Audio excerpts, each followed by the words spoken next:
इस वक्त की बड़ी खबर आपको बता दें, महाराष्ट्र के रायगढ़ में एक 5 मंजिला इमारत गिर गई। हादसे में एक आदमी की मौत हो गई है, जबकि 60 लोगों को इमारत के मलबे से निकाल लिया गया है। अभी 25 लोगों की तलाश जारी है। जिन लोगों को मलबे से निकाला गया है उनमें 8 लोग गंभीर रूप से घायल हैं, जिन्हें मुंबई इलाज के लिए भेजा गया है। बताया गया है कि इमारत में 40 फ्लैट थे और 43 परिवार रहते थे। इमारत में 2 दुकानें भी थी। जो इमारत हादसे का शिकार हुई वो 10 साल पुरानी बताई जा रही है। हादसे वाली जगह पर पुलिस और प्रशासन की टीमें बचाव के काम में लगी हुई हैं। पुणे से एनडीआरएफ की 3 टीमें भी रायगढ़ पहुंच गई हैं। 2 तस्वीरें आपके सामने हैं और रात के वक्त से ही रेस्क्यू ऑपरेशन चल रहा है। 12.5 घंटे से ज्यादा बीत चुके हैं। अभी भी कई लोग मलबे में फंसे हुए हैं। महाराष्ट्र के रायगढ़ में यह बड़ा हादसा हुआ है। 5 मंजिला इमारत गिरी है जो 10 साल पुरानी बताई जा रही है।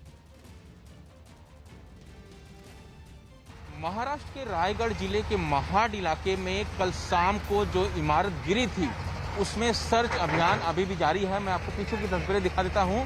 सामने इमारत का मलबा है और जो जानकारी मिल रही है कि इसी मलबे के नीचे 25 से 26 लोग अभी भी फंसे हुए हैं और यही वजह है कि एनडीआरएफ की टीमें हैं, लोकल फायर ब्रिगेड की टीमें हैं, महानगर पालिका की टीमें हैं, लगातार रेस्क्यू ऑपरेशन शुरू किए हुए हैं। और महत्वपूर्ण चीज यह है कि मलबा काफी ज्यादा है, इसलिए उसे हटाने के लिए जेसीबी का सहारा लिया गया है। देखिए कम से कम 6 से 7 जेसीबी इस वक्त जो है मलबे को हटाने में लगी हुई हैं।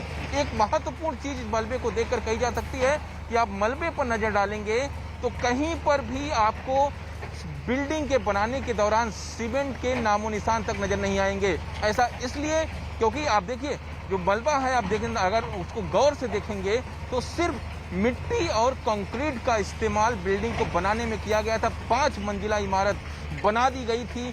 7 साल पुरानी ये इमारत थी और जैसे ही कल इमारत धराशायी हुई, करीब 86 से 87 लोग इस इमारत में फंस गए थे। उसमें से 60 लोगों को हालांकि रेस्क्यू के दौरान निकाल लिया गया है।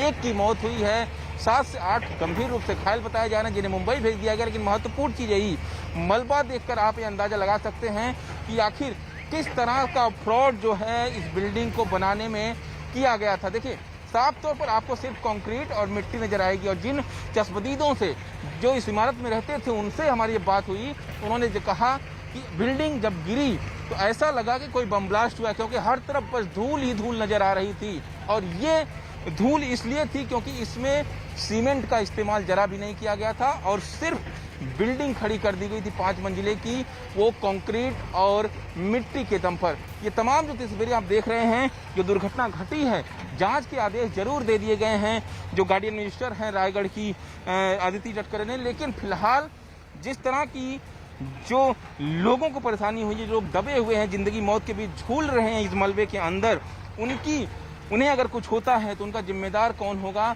और महत्वपूर्ण चीज ये कि आखिर सरकार या फिर स्थानीय प्रशासन तब क्यों चेतता है जब दुर्घटना हो जाती है।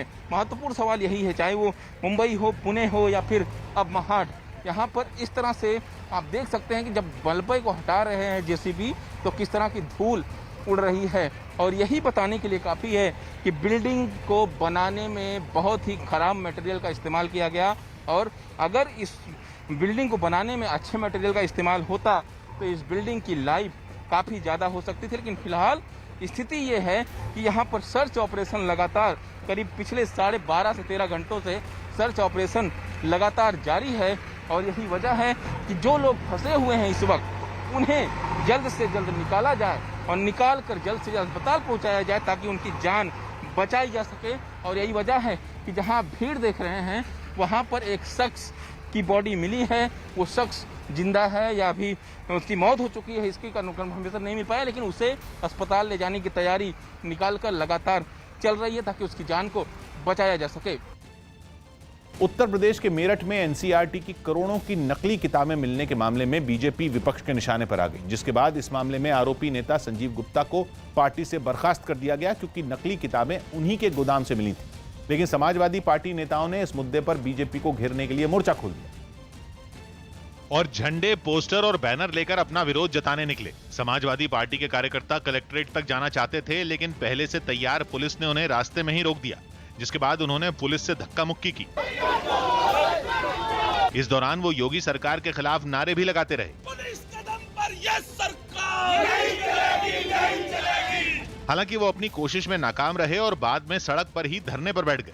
थोड़ी देर बाद वहां मजिस्ट्रेट भी पहुंचे, जिन्हें समाजवादी पार्टी के कार्यकर्ताओं ने ज्ञापन सौंपा। इन लोगों ने मांग की कि इस मामले में बीजेपी के जिन नेताओं पर आरोप लगे हैं उन्हें जल्द गिरफ्तार किया जाए। भारतीय जनता पार्टी के विधायक के बेटे का नाम, यहाँ के जिले के महानगर के उपाध्यक्ष का नाम आ रहा है सीधे सीधे तौर पर। समाजवादी पार्टी तब तक आंदोलन चलाएगी जब तक उनकी गिरफ्तारी नहीं होती।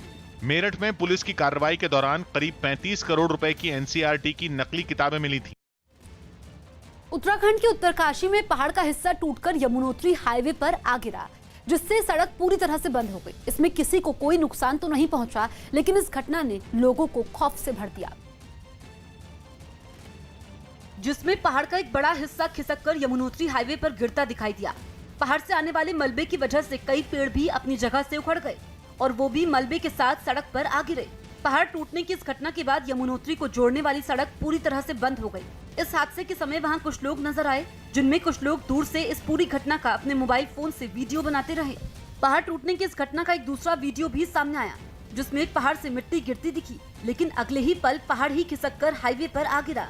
मलबे के साथ पहाड़ से पत्थर भी गिरते दिखे। कुछ लोग तो इस घटना को देखकर चिल्लाने लगे।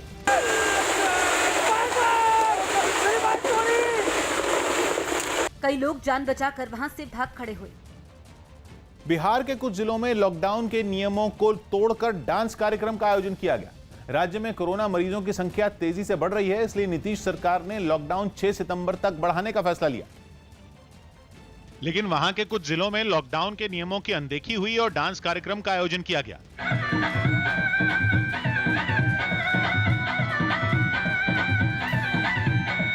समस्तीपुर जिले में तो लोगों ने गणेश उत्सव के नाम पर खुलेआम नियम तोड़े। वहां लोग गणेश प्रतिमा के सामने बेफिक्र होकर डांस करते दिखे। भोजपुरी गानों पर थिरकते इन लोगों को देखकर एक बार भी ऐसा नहीं लगा कि बिहार कोरोना संकट से जूझ रहा है, क्योंकि न तो उनके चेहरे पर मास्क था और न ही उनके बीच 2 गज की दूरी थी।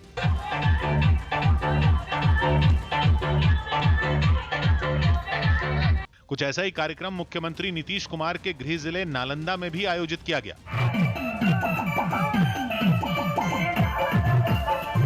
वहां भी कार्यक्रम में लोगों की भारी भीड़ उमड़ी। लोग बिना किसी चिंता के तस्वीरें खींचते दिखे और इस चक्कर में सोशल डिस्टेंसिंग का नियम भूल गए। यूपी में कानपुर के पुलिस लाइन में सिपाहियों के रहने के लिए बनाई गई एक बैरक की छत अचानक भरभराकर गिर गई। इस हादसे में एक सिपाही की मौत हो गई, जबकि कई लोग घायल हो गए। हादसा रात 9:30 बजे के करीब हुआ, जब ड्यूटी के बाद तमाम सिपाही आराम कर रहे थे। तभी बैरक की छत अचानक गिर गई, जिसके मलबे में कई सिपाही दब गए। हादसे के बाद वहां चीख पुकार मच गई। आनन फानन में मलबे में दबे लोगों को बाहर निकालने का काम शुरू किया गया। हादसे की वजह से वहां कई लोग बुरी तरह घायल दिखाई दिए। इस वक्त मैं कानपुर के पुलिस लाइन में खड़ा हूं। आप देख सकते हैं कि किस तरह ये जो बैरक है, पुराने बैरक से किस झरझरा के इसका पोर्शन गिरा, तमाम मलबा बाहर आ चुका है और मलबे को हटाने का पूरा काम चल रहा है। हादसे का पता चलते ही पुलिस के तमाम बड़े अधिकारी वहां पहुंच गए। कई पुलिस वाले तो हादसे के बाद मलबा हटाते भी नजर आए। इसके अलावा वहां मलबा हटाने के लिए खुदाई करने वाली कई मशीनों को लगाया गया। बाद में हादसे में घायल सिपाहियों को एम्बुलेंस की मदद से अस्पताल पहुंचाया गया। बरामदे की बीच वाली छत जो है उसकी गिर गई है, एक पोर्शन उसका गिर गया है, जिससे हमारे 3 कांस्टेबल इसमें इंजर्ड हुए थे और 3 में से 2 आउट ऑफ डेंजर हैं। एक की अनफॉर्चुनेटली डेथ हो गई है। पुलिस लाइन में हुए इस दर्दनाक हादसे के बाद से पूरे पुलिस महकमे में हड़कंप मचा है। वहीं हालात की गंभीरता को देखते हुए प्रशासन ने घटना की जांच के आदेश दे दिए हैं। पेरिस में अपनी टीम की हार से गुस्साए लोगों की पुलिस के साथ जोरदार झड़प हो गई। चैंपियंस लीग के फाइनल मुकाबले में पेरिस का पीएसजी फुटबॉल क्लब हार गया। लेकिन टीम के समर्थकों को यह हार बर्दाश्त नहीं हुई और उन्होंने सड़कों पर उतरकर हंगामा शुरू कर दिया। हार की वजह से गुस्साए लोग पुलिस से भी भिड़ गए। इस दौरान उन्होंने आतिशबाजी की और जलते हुए पटाखे फेंके। हालांकि वहां तैनात पुलिस ने भी मोर्चा संभाला और लोगों को खदेड़ना शुरू किया। जो लोग पुलिस के हत्थे चढ़े उनकी जमकर पिटाई की गई। हालात को काबू में करने के लिए आंसू गैस के गोले तक छोड़ने पड़े। इससे पहले फाइनल मुकाबला देखने के लिए रेस्टोरेंट और बार में लोगों की भीड़ उमड़ पड़ी। फुटबॉल के खुमार में डूबे लोगों ने कोरोना के नियमों की भी धज्जियां उड़ा दी। न कोई मास्क लगाए दिखा, न ही जरूरी दूरी के नियमों का पालन किया गया। एक जगह पर तो पुलिस की छापेमारी करनी पड़ी। पुलिस ने नियमों की परवाह किए बिना मैच देख रहे लोगों पर सख्ती भी बरती।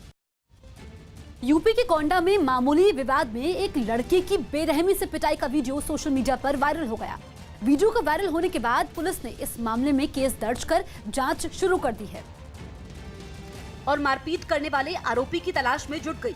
वीडियो 1 अगस्त का बताया जा रहा है, जिसमें सफेद रंग की टी-शर्ट पहने एक आदमी प्लास्टिक की पाइप से एक लड़के को बेरहमी से पीटता दिखाई दिया।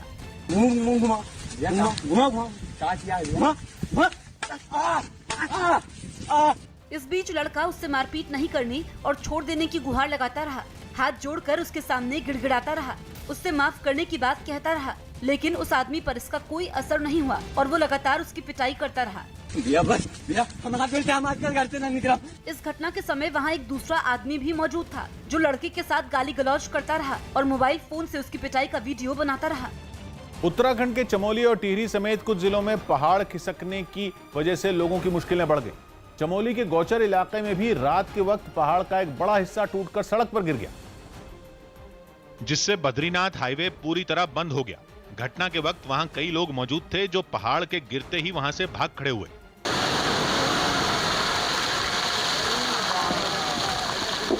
रात के अंधेरे में नुकसान का ज्यादा अनुमान नहीं लगा, लेकिन सुबह के वक्त पूरी सड़क मलबे में दबी नजर आई। सड़क बंद होने की वजह से कई लोग भी वहां फंस गए। भारी तादाद में सड़क पर गिरे मलबे को पूरी तरह तो नहीं हटाया जा सका, लेकिन उसके ऊपर से गाड़ियों के गुजरने लायक रास्ता बना दिया गया। गौचर के अलावा टिहरी जिले के नरेंद्र नगर में भी पहाड़ का बड़ा हिस्सा सड़क पर गिरने से रास्ता पूरी तरह बंद हो गया। फिर एक खुदाई करने वाली मशीन को मलबा हटाने के काम में लगाया गया।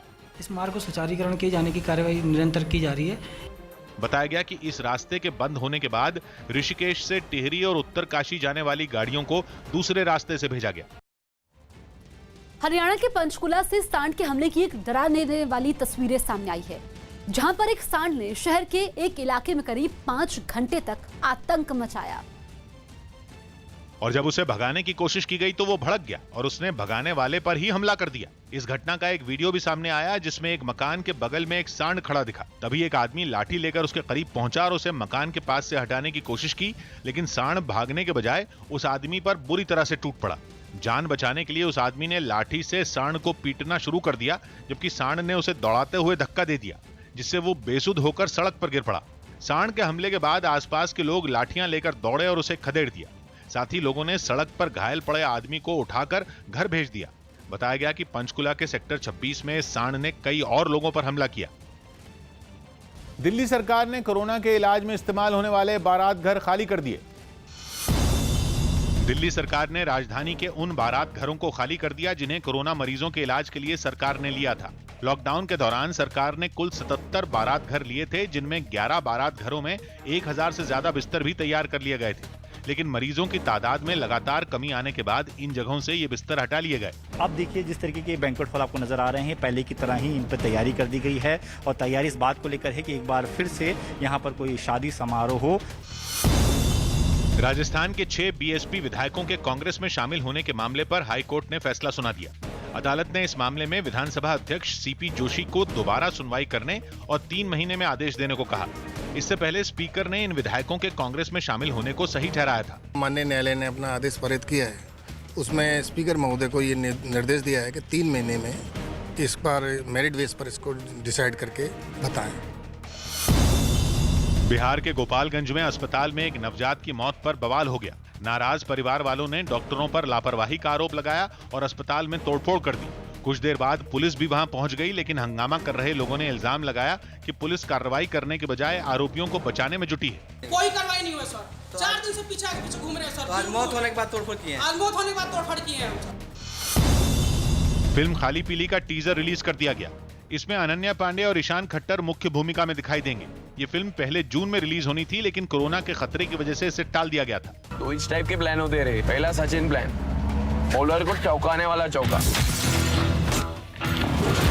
और दूसरा अपना सहवाग, बाकी यहाँ जो होगा देखा जाएगा।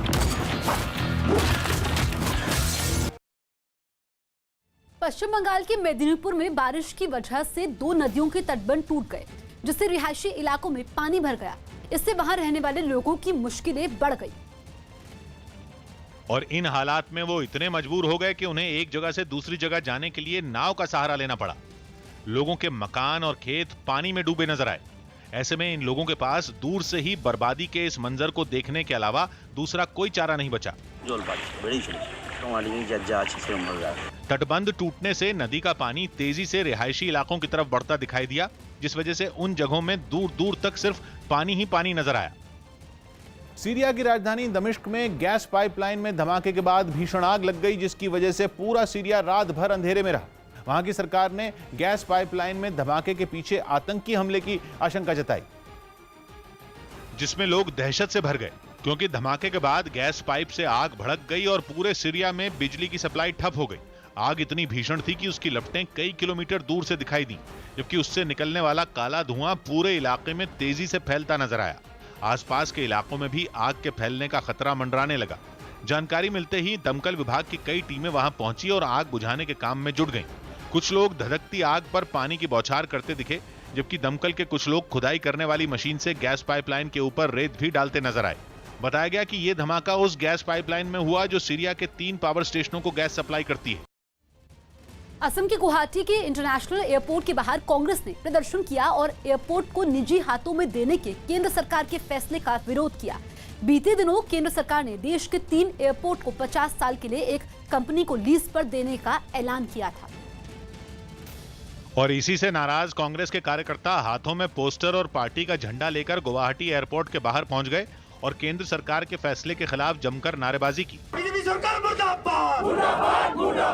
कांग्रेस ने केंद्र सरकार के फैसले को असम के पहले मुख्यमंत्री का अपमान बताया, जिनके नाम पर एयरपोर्ट का नाम लोकप्रिय गोपीनाथ बोरदोलोई अंतर्राष्ट्रीय हवाई अड्डा रखा गया। ये देश का स्वतंत्र सेनानी को अपमान किया है, असम का लोगों को अपमान किया है, असम का हिस्ट्री को अपमान किया है। कांग्रेस ने केंद्र से एयरपोर्ट के निजीकरण के फैसले को वापस लेने की मांग की। कांग्रेस के नए अध्यक्ष की तलाश में सीडब्ल्यूसी की बैठक में माथापच्ची की गई। बैठक में तय हुआ कि नया अध्यक्ष चुनने के लिए 6 महीने का वक्त लिया जाएगा और तब तक सोनिया गांधी ही अध्यक्ष बनी रहेंगी। इससे पहले खबर आई कि कांग्रेस के बड़े नेताओं की एक चिट्ठी की वजह से सोनिया गांधी ने इस्तीफे की पेशकश कर दी, जिसके बाद कुछ कार्यकर्ताओं ने कांग्रेस मुख्यालय के बाहर पोस्टर लेकर प्रदर्शन किया। इन पोस्टरों से साफ जाहिर हुआ कि वो गांधी परिवार के सदस्य को कांग्रेस अध्यक्ष बनते देखना चाहते हैं। उन्होंने नारों के जरिए पार्टी आलाकमान तक ये बात पहुंचाने की कोशिश की। गांधी परिवार से बाहर का अध्यक्ष हमें मंजूर नहीं। ये प्रदर्शन कांग्रेस कार्य समिति की बैठक शुरू होने से पहले हुआ। यहाँ पर वो प्रदर्शन कर रहे हैं और कह रहे हैं कि नेहरू गांधी परिवार के अलावा कोई भी कांग्रेस को इकट्ठा नहीं रख पाएगा। तो एक तरह से कांग्रेस में 2 खेमे स्पष्ट दिखाई दे रहे हैं। जिसके बाद करीब 7 घंटे तक सीडब्ल्यूसी की बैठक चली, जिसमें कांग्रेस के 23 नेताओं की चिट्ठी का मुद्दा छाया रहा। कुछ दिन पहले लिखी गई इस चिट्ठी में नेतृत्व से जुड़े सुझाव दिए गए थे, जिस पर राहुल ने तीखी प्रतिक्रिया दी और राजस्थान और मध्य प्रदेश के सियासी संकट का जिक्र करते हुए खत की टाइमिंग पर सवाल उठाया। खबर यह भी आई कि राहुल गांधी ने चिट्ठी लिखने वाले नेताओं पर बीजेपी से मिलीभगत का आरोप लगाया, जिस पर कांग्रेस नेता कपिल सिब्बल ने कड़ी प्रतिक्रिया दी और अपने ट्वीट में लिखा कि उन्होंने पिछले 30 साल में बीजेपी के पक्ष में कभी कुछ नहीं कहा।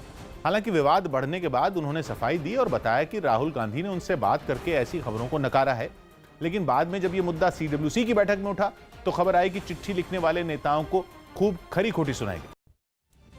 पटना में कुछ स्वास्थ्य कर्मियों ने बिहार के स्वास्थ्य मंत्री के आवास का घेराव किया। पक्की नौकरी और वेतन बढ़ाने की मांग पर ये प्रदर्शनकारी पिछले कई दिनों से हड़ताल पर हैं। और सरकार की तरफ से कोई सुनवाई नहीं होने पर इन लोगों ने अपना आंदोलन तेज कर दिया। कुछ प्रदर्शनकारी स्वास्थ्य मंत्री के आवास पर पहुंच गईं और गेट के बाहर जमकर नारेबाजी की। इतना ही नहीं, प्रदर्शन में शामिल लोग थोड़ी देर के लिए मंत्री के गेट के बाहर ही धरने पर बैठ गए। अपनी मांगों के समर्थन में बैनर पोस्टर लिए इन प्रदर्शनकारियों ने नीतीश सरकार पर अनदेखी का भी आरोप लगाया। स्वास्थ्य मंत्री जी का वादा था एक्सपीरियंस के आधार पर उनका नियमितीकरण किया जाएगा, बट ऐसा कुछ नहीं हुआ। इन स्वास्थ्य कर्मियों ने उनकी मांगे पूरी नहीं होने पर उग्र आंदोलन की चेतावनी भी दी। बेलारूस में सरकार विरोधी प्रदर्शनकारियों के समर्थन में उसके पड़ोसी देश भी खुलकर सामने आ रहे हैं। बेलारूस में राष्ट्रपति अलेक्जेंडर लुकाशेंको के खिलाफ पिछले कई दिन से प्रदर्शन हो रहे हैं, लेकिन अब बेलारूस के पड़ोसी देश भी इन प्रदर्शनों के समर्थन में उतर आए। पड़ोसी देश लिथुआनिया में करीब 50,000 लोग सड़क पर उतरे और 30 किलोमीटर लंबी मानव श्रृंखला बनाई। इन लोगों ने एक दूसरे का हाथ थामकर बेलारूस के प्रदर्शनकारियों का समर्थन किया। इस कार्यक्रम में वहां के राष्ट्रपति भी शामिल हुए। इसी तरह यूक्रेन में भी प्रदर्शनकारियों के समर्थन में मार्च निकाला गया। राजधानी कीव में सैकड़ों लोग इकट्ठा हुए और बेलारूस के दूतावास का घेराव किया। इन लोगों ने बेलारूस के राष्ट्रपति अलेक्जेंडर लुकाशेंको का पुतला भी फूंका। यूरोप के एक दूसरे देश चेक रिपब्लिक में भी लोगों ने मानव श्रृंखला बनाई और बेलारूस में चल रहे सरकार विरोधी प्रदर्शनों का समर्थन किया। गुजरात के सुरेंद्रनगर में सैलाब में बह रहे एक आदमी की जान बाल बाल बच गई। वहां रुक रुक कर हो रही बारिश की वजह से नदी में पानी बढ़ गया, जिससे बाढ़ के हालात बन गए और एक आदमी उसमें बहता नजर आया, जिसकी चीख पुकार सुनने के बाद कुछ लोग वहां इकट्ठा हो गए। ऐसे में उसकी मदद के लिए एक तैराक पानी में उतरा और रस्सी की मदद से उस व्यक्ति तक पहुंचकर उसकी जान बचाई। हालांकि सैलाब में कुछ दूर तक बहे इस आदमी ने वहां मौजूद एक पेड़ को काफी देर तक पकड़कर खुद को बचाने की कोशिश भी की। कुछ ऐसी ही तस्वीरें जिले के एक दूसरे इलाके से भी सामने आईं, जिनमें कुछ लोग पानी में फंसे 3 कार सवारों की जान एक रस्सी की मदद से बचाते नजर आए।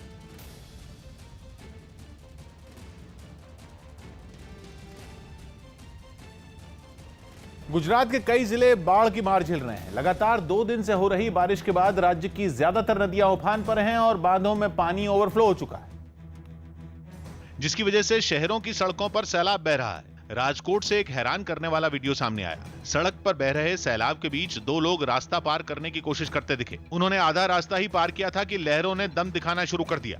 पहले दोनों लड़खड़ाए और फिर पानी के साथ बहकर दूर चले गए। सड़क के दूसरी ओर लोगों की भारी भीड़ जमा थी, लेकिन तमाशबीन बने रहने के अलावा कोई कुछ नहीं कर पाया। मोरबी से गुजरने वाले एक हाईवे पर भी लहरों ने कब्जा कर लिया। बाइक से सड़क पार करने की कोशिश कर रहे 2 लोग रास्ते के बीच में ही फंस गए।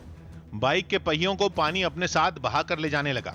दोनों लोग पूरी ताकत से बाइक को रोकने की कोशिश करते रहे। राज्य के कई हिस्सों में अहम रास्ते ठप हो चुके हैं।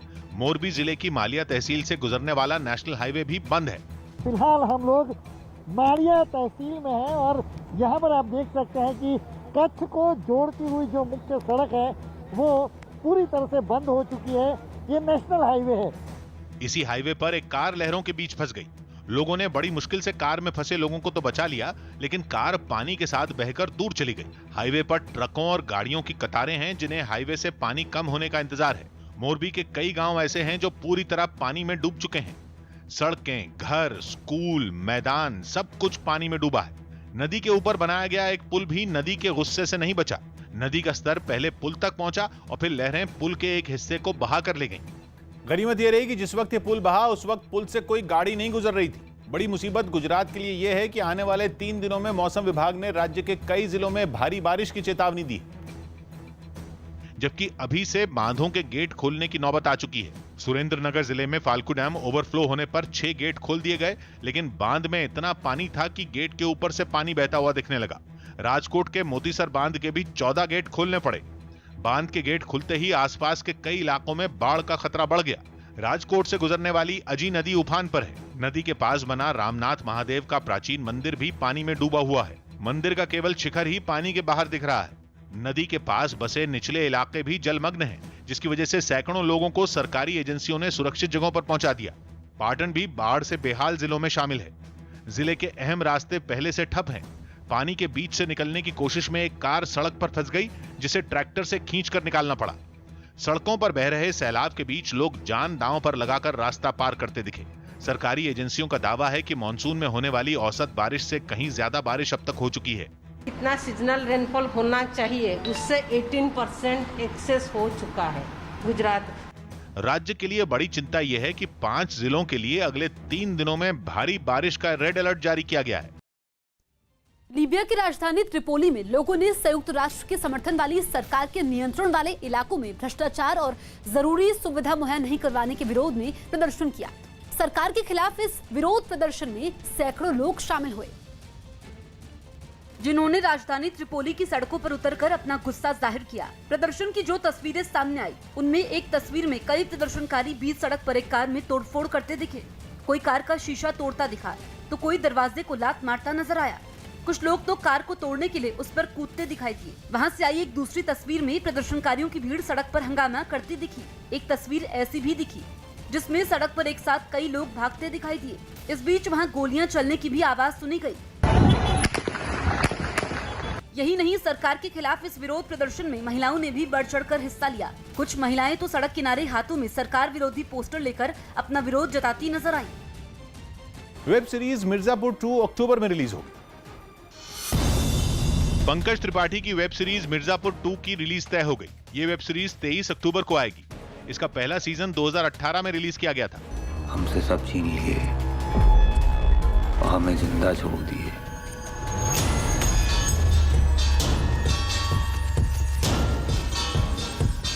गलती की। दिल्ली के पालम में दादा देव अस्पताल में ऑनलाइन ओपीडी की शुरुआत की गई। सीएम अरविंद केजरीवाल ने इसके लिए एक मोबाइल ऐप भी लॉन्च किया। इस ऐप के जरिए गर्भवती महिलाएं ऑनलाइन रजिस्ट्रेशन करा सकेंगी, जिससे उन्हें कोरोना संकट के बीच लाइन में लगने की जरूरत नहीं होगी। इस मौके पर सीएम ने जल्द इस अस्पताल में बिस्तरों की संख्या 106 से बढ़ाकर 281 करने का भी ऐलान किया। इस ऐप के जरिए लोगों को फायदा होगा, वो अपना अपॉइंटमेंट जो है ऐप के जरिए घर बैठ के ले सकते हैं। बिहार में कोरोना मरीजों के लिए पीएम केयर्स फंड से तैयार होने वाले 2 अस्पतालों में एक का उद्घाटन हो गया। पटना के पास बेहटा में इस अस्पताल को सेना की संस्था डीआरडीओ की मदद से 2 हफ्ते के अंदर तैयार कर लिया गया।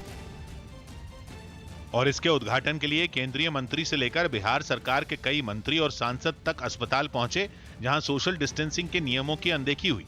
उद्घाटन के बाद तमाम नेता अस्पताल की सुविधाओं का इंतजाम देखते नजर आए। पूरा का पूरा इलाज बिना पैसे का मुफ्त में होगा। कोरोना मरीजों के लिए बनाए गए इस अस्पताल में 500 बिस्तरों का इंतजाम नजर आया, जिनमें आईसीयू में 125 बिस्तर वेंटिलेटर के साथ और जनरल वार्ड के सभी 375 बिस्तर ऑक्सीजन की सुविधा के साथ दिखे। इस हॉस्पिटल के अंदर 125 वेंटिलेटर युक्त आईसीयू है। बताया गया कि इस अस्पताल में कोरोना मरीजों का इलाज करने वाले डॉक्टर और नर्स से लेकर दूसरे सभी लोग सेना के होंगे। अमेरिका के विस्कॉन्सिन के केनोशा शहर में पुलिस के अफ्रीकी मूल के एक अमेरिकी नागरिक को गोली मारने के बाद वहां हालात तनावपूर्ण हो गए और शहर में कर्फ्यू लगाना पड़ा। मई में ही अमेरिका के मिनेसोटा में अफ्रीकी मूल के एक दूसरे अमेरिकी नागरिक जॉर्ज फ्लॉयड की पुलिस की बर्बरता से मौत होने के बाद दुनिया भर में प्रदर्शन हुए थे।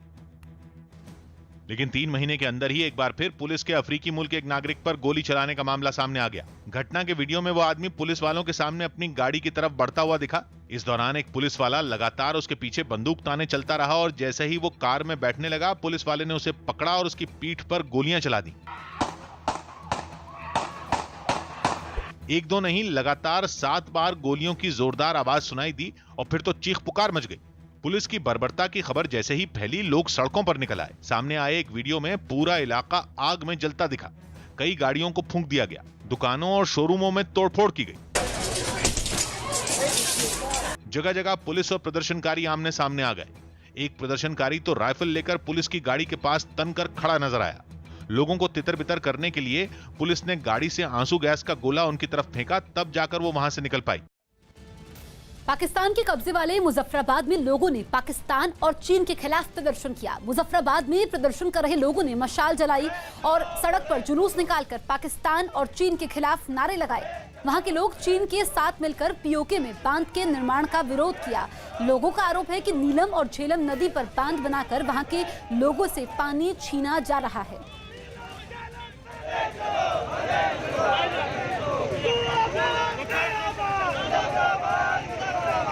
और आज मौजूदा हुकूमत में हमारे वज़ीर आज़म ने मुतअद्दिद बार हमारे मौक़िफ़ को जायज़ तस्लीम किया। इसके बावजूद जाके चीन और पाकिस्तान इस्लामाबाद के अंदर बैठकर मायदा करते हैं और हमारा प्राइम मिनिस्टर बैठ के तालियां बजाता है। ये औकात है रियासत के वज़ीर आज़म की, उस रियासत के उन पुरजों की। और फिर रियासत हमारी हो, वसाइल हमारे हैं, दरिया हमारे हैं, लेकिन एक याजूज माजूज की कौम चाइना उठ के आता है और इस्लामाबाद के अंदर बैठकर पाकिस्तान से वायदे करता है हमारे दरियाओं के ऊपर। पाकिस्तान और चीन को किसने हक दिया कि वो हमारे दरियाओं का सौदा करते बैठे। पश्चिम बंगाल के बर्धमान से एक हादसे की हैरान करने वाली तस्वीर सामने आई। वहां धान की बोरियों से लदी एक ट्रैक्टर ट्रॉली का टायर सड़क के किनारे गीली मिट्टी में फंस गया और कुछ ही देर बाद भारी वजन के कारण ट्रॉली एक तरफ को पलटकर नदी में गिर गई। ट्रॉली के वजन ने ट्रैक्टर को भी नदी में खींच लिया और भारी भरकम ट्रैक्टर भी नदी में जा गिरा। हादसे से पहले जब इस ट्रैक्टर ट्रॉली का टायर गीली मिट्टी में फंसा तो उसी दौरान उसका ड्राइवर भी नीचे उतर गया था। इसलिए जब ट्रैक्टर ट्रॉली नदी में गिरी तो उस पर कोई भी सवार नहीं था। नदी में पानी इतना गहरा था कि गिरने के साथ ही ट्रैक्टर ट्रॉली उसमें डूब गई। बताया गया कि इस हादसे में कई क्विंटल धान बर्बाद हो गया। राजस्थान के भीलवाड़ा में गोवटा बांध के ओवरफ्लो होने के बाद बड़ी संख्या में लोग पिकनिक मनाने पहुंच गए, जबकि कोरोना की वजह से लोगों की भीड़ लगाने पर रोक है। इसके बावजूद लोगों ने लापरवाही दिखाई और नहाने पहुंच गए, जिसकी शिकायत मिलने के बाद पुलिस वहां पहुंची और लोगों पर जमकर लाठियां भांजी, जिसकी वजह से वहां पर अफरा तफरी मच गई और लोग इधर उधर भागने लगे। तो राजस्थान की भीलवाड़ा की यह घटना आप देखिए, वहां पर लोग पिकनिक मनाने पहुंच गए। कोरोना के चलते भीड़ लगने पर पाबंदी है, लेकिन उसके बावजूद लोग नहीं माने और आप देखिए जैसे ही पानी ओवरफ्लो हुआ उसके बाद लोग भागते हुए नजर आए। ये तस्वीरें हैरान भी करती है कि कोरोना काल में इस संकट की घड़ी में लोग ऐसी लापरवाही बरत रहे हैं। सुशांत सिंह राजपूत केस की जांच कर रही सीबीआई ने दिन भर अलग अलग जगहों पर पहुंचकर केस की कड़ियां जोड़ने की कोशिश की। हालांकि रिया चक्रवर्ती या रिया के परिवार के किसी सदस्य से अब तक पूछताछ नहीं हुई, लेकिन सुशांत केस के 3 अहम किरदारों से घंटों तक पूछताछ हुई। डीआरडीओ के जिस गेस्ट हाउस में सीबीआई के अफसर ठहरे हैं, वहीं सुशांत के पूर्व सीए रजत मेवाती, रसोइये नीरज सिंह और दोस्त सिद्धार्थ पिठानी को बुलाया गया। इस समय डीआरडीओ गेस्ट हाउस में, जिसमें सीबीआई है वो ठहरी हुई है, वहां पर 3 लोगों से पूछताछ चल रही है। फिर सीबीआई के अधिकारी उस होटल तक भी पहुंचे जहां सुशांत हीलिंग थेरेपी के लिए ठहरते थे। सीबीआई की एक टीम इस वक्त मरोल के इसी वाटर स्टोन होटल में पहुंची हुई है। थोड़ी देर पहले वो टीम पहुंची है और पहुंचने की मुख्य वजह यह है क्योंकि इस होटल में सुशांत सिंह राजपूत करीब 2 महीने तक रुके थे। सबसे अहम कूपर अस्पताल के वो डॉक्टर हैं जिन्होंने सुशांत का पोस्टमार्टम किया था। डॉक्टरों से दोबारा सवाल पूछने के लिए सीबीआई की एक टीम कूपर अस्पताल भी पहुंची। सुशांत के परिवार के वकील का मानना है कि रिया से पूछताछ से पहले सीबीआई कुछ सबूत जुटाना चाहती है। रिया को समन्स देने के पहले शायद, मेरा अपना ये फीलिंग है कि शायद सीबीआई बहुत अच्छे तरह से घेराबंदी कर रही है कि जिसमें कि सारे तथ्य इकट्ठा कर ले, उसके बाद ही रिया से पूछताछ हो। इस बीच एम्स के 5 डॉक्टरों का एक बोर्ड बनाया गया है जो सुशांत के पोस्टमार्टम से जुड़ी जानकारियों को देखेगा। इस बीच सुशांत सिंह राजपूत की पूर्व मैनेजर दिशा की मौत से जुड़ी कुछ अहम जानकारियां सामने आई। सूत्रों के मुताबिक दिशा का फोन उसकी मौत के 1 हफ्ते बाद भी चालू था। दिशा की मौत 8 जून की रात को हुई थी और मुंबई पुलिस की थ्योरी के मुताबिक दिशा ने 14वीं मंजिल से कूदकर खुदकुशी की, लेकिन फोन कॉल डिटेल के मुताबिक दिशा के फोन का इस्तेमाल 17 जून तक होता रहा। इस दौरान बड़ी संख्या में व्हाट्सएप कॉल किए भी गए और फोन पर इसी तरह की कॉल आती भी रही। हालांकि मुंबई पुलिस के सूत्रों के मुताबिक दिशा का फोन घटना के बाद ही जब्त कर लिया गया था और जब्त किए गए फोन फोरेंसिक टीम के पास जांच के लिए रखे जाते। इस दौरान फोन को ऑन भी किया जाता। हालांकि पुलिस का दावा यह है कि जांच के दौरान फोन पर आने वाले कॉल या मैसेज का जवाब नहीं दिया जाता। राजस्थान के पाली में लगातार हो रही बारिश की वजह से कई नदियां और नाले उफान पर हैं, जो लोगों के लिए मुश्किल का सबब बनते जा रहे हैं। पाली में भेड़ बकरियों को चराने गए कुछ लोग एक पहाड़ी पर फंस गए। बताया गया कि नदी का पानी बढ़ने के बाद ये सभी लोग एक पहाड़ी पर फंस गए थे, जिसकी जानकारी मिलने के बाद प्रशासन ने सभी को नाव की मदद से बाहर निकाला। तो भेड़ बकरियों को चराने ये लोग गए हुए थे और बाढ़ में फंस गए लोगों की मुश्किलें काफी ज्यादा बढ़ गई हैं। उसके बाद नाव से रेस्क्यू ऑपरेशन चलाया गया। जो लोग वहां पर फंसे हुए थे उनको नाव के जरिए सुरक्षित इलाकों तक पहुंचाया गया। ये सभी लोग अपने जानवरों के साथ भेड़ बकरियों को चराने गए हुए थे। अचानक से पानी का ओवरफ्लो ज्यादा होता है और फिर इसके बाद इनका रेस्क्यू चलाना पड़ता है। रूस के मॉस्को में आर्मी 2020 नाम के मिलिट्री एक्सपो की शुरुआत हो गई। करीब 1 हफ्ते चलने वाले इस एक्सपो में भारत समेत 70 देश हिस्सा ले रहे हैं, जिन्होंने अपने हथियारों का प्रदर्शन किया। इसके अलावा वहां टैंकों की एक प्रतियोगिता भी आयोजित की गई, जिसमें उनकी ताकत परखी गई। इस प्रतियोगिता में हिस्सा लेने वाली टीमें अपने टैंकों को तेजी से दौड़ाती नजर आईं। इस दौरान उन्हें पानी से भी गुजारा गया। इसके अलावा उनकी निशाना लगाने की काबिलियत भी जांची गई। इससे पहले रूस के रक्षा मंत्री ने इस एक्सपो की शुरुआत की। हालांकि इस मिलिट्री एक्सपो में ईरान की मौजूदगी ने सबको चौंका दिया। सामने आए एक वीडियो में ईरान के रक्षा मंत्री रूस के S-400 मिसाइल डिफेंस सिस्टम के बारे में जानकारी लेते नजर आए। बताया गया कि उन्होंने कई दूसरे रूसी हथियारों में भी दिलचस्पी दिखाई। यूपी के मेरठ के पेट्रोल पंप कर्मचारियों की कुछ लोगों ने बेरहमी से पिटाई कर दी। बताया गया कि पेट्रोल डलवाने के बाद कुछ लोगों की पेट्रोल पंप के कर्मचारियों से पैसों को लेकर विवाद हो गया। जिसके बाद उन्होंने पेट्रोल पंप के कर्मचारियों को जमकर पीटा। हालांकि इस बीच वहां मौजूद लोगों ने बीच बचाव करने की कोशिश भी की, मगर पिटाई करने वाले लोग नहीं माने। आरोप है कि हमला करने वाले लोग पेट्रोल पंप कर्मचारियों से पैसे भी लूट ले गए, जिसके बाद कर्मचारियों ने पिटाई करने वालों के खिलाफ केस दर्ज करवा दिया। अदालत की अवमानना के मामले में वकील प्रशांत भूषण ने माफी मांगने से इनकार कर दिया। उन्होंने इस मामले में सुप्रीम कोर्ट में अपना जवाब दाखिल किया और कहा कि उनका माफी मांगना गलत होगा, क्योंकि वो अदालत या जज की छवि खराब नहीं करना चाहते थे। सुप्रीम कोर्ट पहले ही प्रशांत भूषण को अदालत की अवमानना का दोषी मान चुकी है और अदालत ने सजा सुनाने से पहले उन्हें माफी मांगने के लिए 2 दिन का समय दिया था। लेकिन प्रशांत भूषण ने सुप्रीम कोर्ट में दाखिल हलफनामे में माफी मांगने से इनकार कर दिया। उन्होंने 2 अलग-अलग ट्वीट में चीफ जस्टिस और 4 पूर्व मुख्य न्यायाधीशों पर टिप्पणी की थी, जिसके बाद उन पर कोर्ट की गरिमा को ठेस पहुंचाने का आरोप लगा था। इस मामले में अगली सुनवाई कल यानी 25 अगस्त को होगी। यूपी के मथुरा में पानी की एक टंकी को गिरा दिया गया। बताया गया कि पानी टंकी काफी जर्जर हो गई थी, जो हादसे को दावत दे रही थी, जिसकी जानकारी मिलने के बाद प्रशासन ने 70 फीट ऊंची पानी की टंकी को गिरा दिया। बताया गया ये टंकी 40 साल पहले बनाई गई थी। लोगों ने आरोप लगाया कि टंकी को गिराने का जिम्मा एक ठेकेदार को दिया गया था, जिसने टंकी गिराने के लिए कोई भी सुरक्षा के इंतजाम नहीं किए और मिट्टी खोदने वाली मशीन की मदद से उसे गिरा दिया।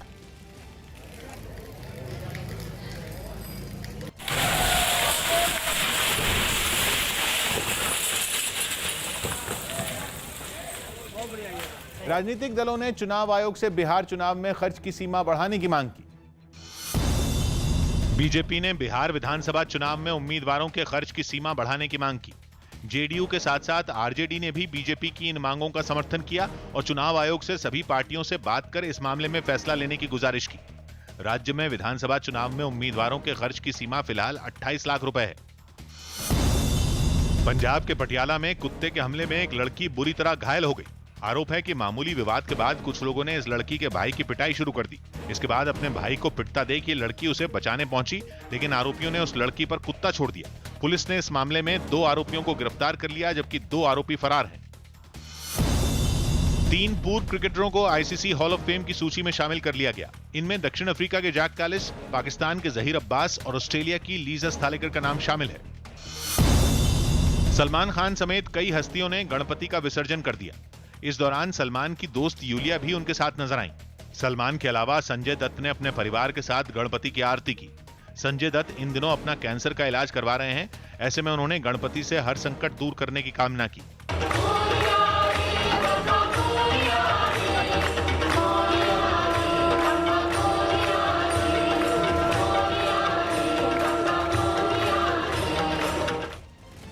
पुलवामा आतंकी हमले पर एनआईए आज चार्जशीट दाखिल करेगी। चार्जशीट जम्मू की एनआईए स्पेशल कोर्ट में दाखिल की जाएगी।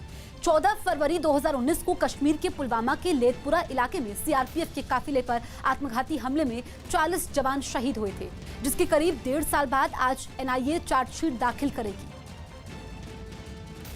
इंडोनेशिया के नॉर्थ सुमात्रा में एक बार फिर माउंट सिनबुंग ज्वालामुखी में विस्फोट हुआ, जिससे इलाके के लोग दहशत से भर गए। 15 दिनों के अंदर वहां तीसरी बार यह ज्वालामुखी फटा, जिससे इलाके के लोग दहल उठे। इस विस्फोट के बाद आसमान में लगभग 1500 मीटर तक राख का गुबार फैल गया। ज्वालामुखी से निकलने वाले मलबे से आसपास के इलाके ढह गए। सामने आई एक तस्वीर में इलाके के मकान, खेत और गाड़ियां सब राख से लिपटी हुई नजर आईं। सड़कों पर भी ज्वालामुखी से निकलने वाली राख की मोटी परत बिछ गई। घटना के कुछ देर बाद ही राहत और बचाव का काम भी शुरू कर दिया गया। सड़कों को साफ करने के लिए कई गाड़ियों को लगाया गया, जबकि कुछ लोग राख की परत को हटाने के लिए फसलों पर मशीनों से पानी का छिड़काव करते दिखे। माउंट सिनबुंग ज्वालामुखी में लगातार हो रहे विस्फोट को देखते हुए प्रशासन ने लोगों को ज्वालामुखी के केंद्र से 5 किलोमीटर के दायरे में न जाने की चेतावनी जारी कर दी।